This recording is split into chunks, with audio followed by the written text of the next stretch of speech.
Welcome back to Calculus 1. These are still the preliminaries. We're in Chapter 0.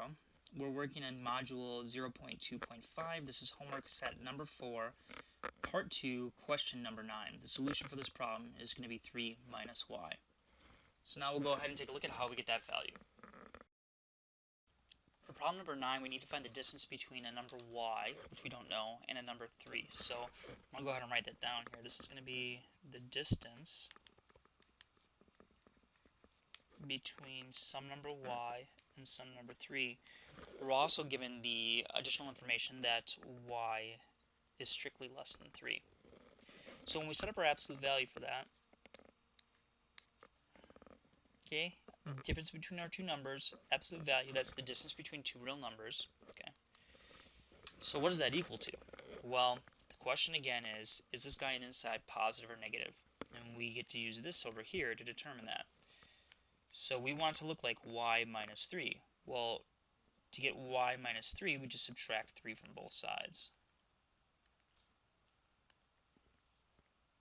This implies that y minus 3 is negative. So that means that this guy on the inside is negative.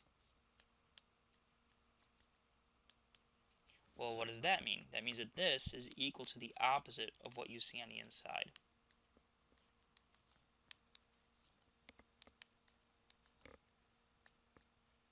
Just like that. So this is your final answer. Now watch, it actually works. So let's say, for example,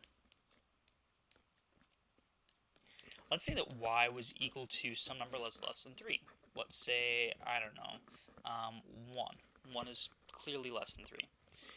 So this satisfies our constraint here. Now let's find the distance between 1 and 3. So let's find the distance between 1 and 3, because we just let y equal 1, okay, right here.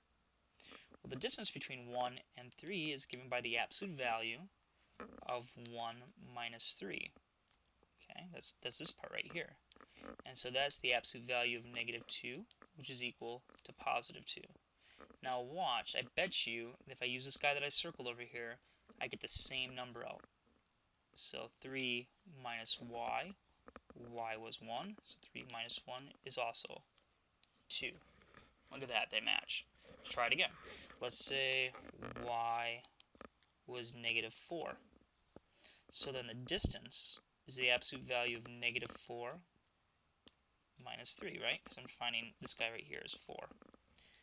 So this is going to be the absolute value of negative 7, which we have to switch the sign and make it positive 7.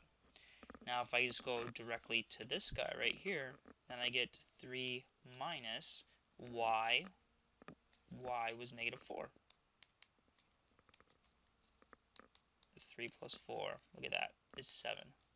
And they match again.